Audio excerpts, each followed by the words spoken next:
Hi everyone, Life the Need Choice Tano here, the internet's busiest music nerd. It's time for a review of this new Perfume Genius album, Glory. Yes, here we have a new record from the longtime music project of singer-songwriter Mr. Mike Hadrius, who has now been releasing music for about 15 years at this point under the Perfume Genius name. The debut Learning dropped back in 2010, and Perfume Genius's sound has evolved by leaps and bounds since then, while still maintaining much of the hushed, intimate, emotionally intense magic that has made Mike's songwriting captivating for the duration of Perfume Genius's run. And while Mike, as Perfume Genius, has dropped numerous fantastic records at this point, I think his music really reached a peak of lushness and beauty and even accessibility when he began working consistently with producer Blake Mills, specifically around the creation of his incredible record No Shape, which dropped in 2017, I believe. Yes, and since then Mills has helped Mike pull together some of his most successful and impressive releases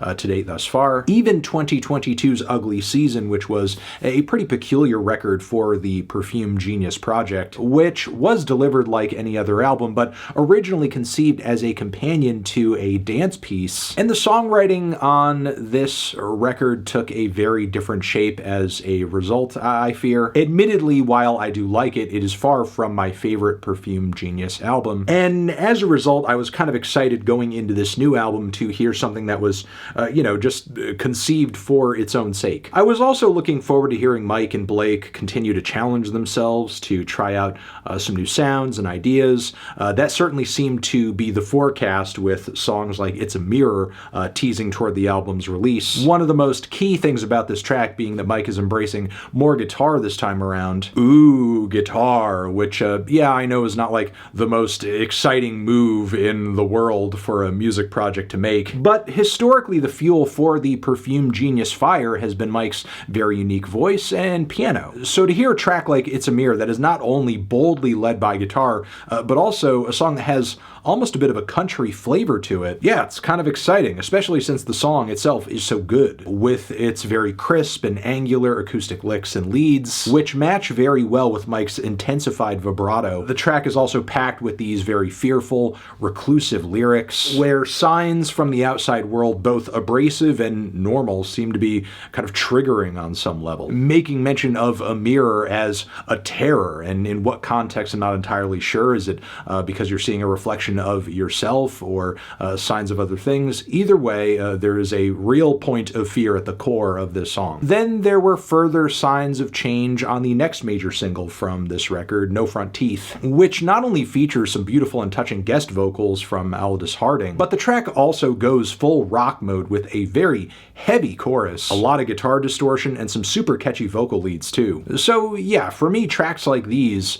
were just really thrilling prospects for this forthcoming album. But after having actually heard the entire thing, I was kind of shocked to be as underwhelmed as I am, as I feel like subsequent songs on the album either felt like they were trying to go back in more of a conventional direction, given how abstract a lot of the material on Ugly Season was. But also, we do have a lot of songs on this thing that feel like very abstract mood pieces that could have fit into the Ugly Season track list. So which of those two forms the material on this record fits into, it really depends on the track. Either way, things begin to devolve pretty quickly on this track list as the following two cuts instrumentally, I'm talking about Clean Heart and Me an Angel. I feel like I can only describe these tracks as like easy listening indie balladry. I mean, for sure they're listenable, but they're not really hitting the intense levels of drama that made past Perfume Genius songs and performances so great. And it's odd because the material feels so familiar too, in sort of a deja vu way.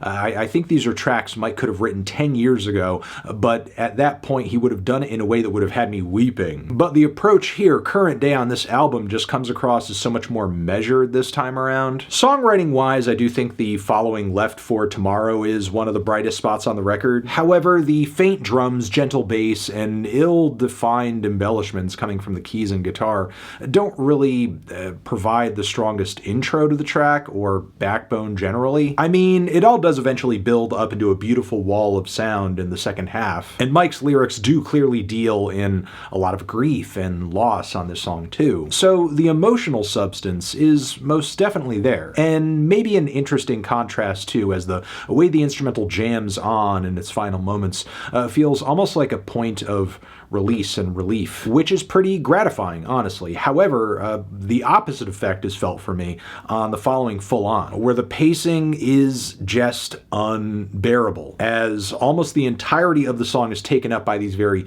slowly and dramatically downstrummed chords that just drone on and on and on in a way that make the song feel like it's just lasting forever. Which is a shame, because I do feel like the vocal performance is there and the transitions that feature these wonderful layers of woodwinds are gorgeous. But I don't know, the groove and instrumental makeup of this track, I feel like for Mike and for Blake too, just kind of hits as uninspired. I can commend them a little bit though for trying to experiment on the following Capizio, where Mike does try to take a different vocal approach, really leaning into his falsetto this time around. However, his voice is so unique that I don't know if for the long periods of time that we hear it on this song, it comes across as all that gratifying. It does kind of like wear on me after a bit. But somehow the move on this track that's even more confusing is the very nondescript instrumental jam it shifts into in the final leg that just really goes nowhere. Because, yeah, lack of concrete focus and direction musically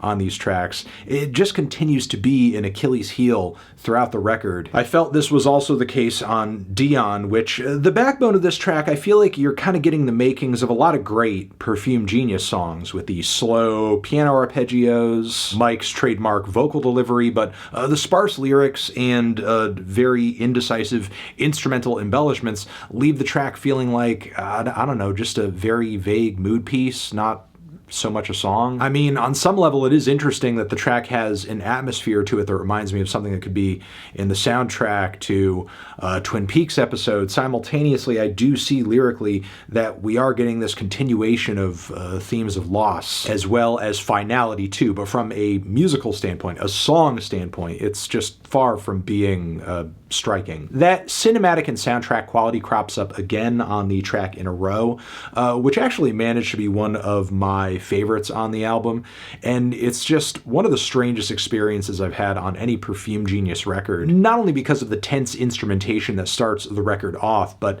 lyrically, Mike is pretty much just describing from a first-person perspective, like the experience of being, I'm guessing, abducted and locked up in the trunk of a car, just kind of feeling the bumps in the road as you're stuck in there. His choked, otherworldly vocals just lend themselves to this story really well. Then we kind of shift into the storyline with him being in a basement, trapped. Eventually, at one point, is saying, this whole thing is so extra, so bizarre, I'll say. I mean, yeah, not just loss, but there are recurring themes of fear on this record too, and I would say those feelings like really hit a peak on this one. However, though, the rest of the album goes out with more of a whimper than a bang. There's Hanging Out, which for sure does have an undeniably emotional performance behind it vocally, but again, instrumentally and structurally, the track doesn't really have a whole lot of dynamics or body to it. The song Glory that closes the entire record out feels once again like a spare motif that could have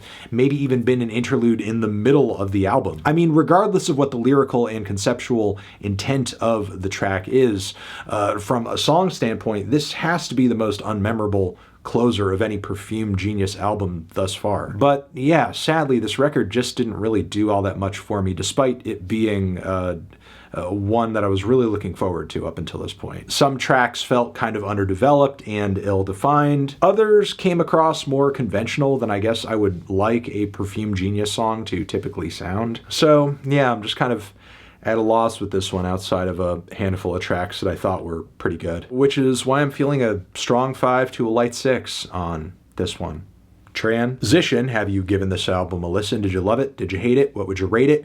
You're the best, you're the best. What should I review next? Hit the like if you like. Please subscribe and please don't cry. Hit the bell as well. Over here next to my head is another video that you can check out. Hit that up or the link to subscribe to the channel. Anthony Fantano, Perfume Genius, forever.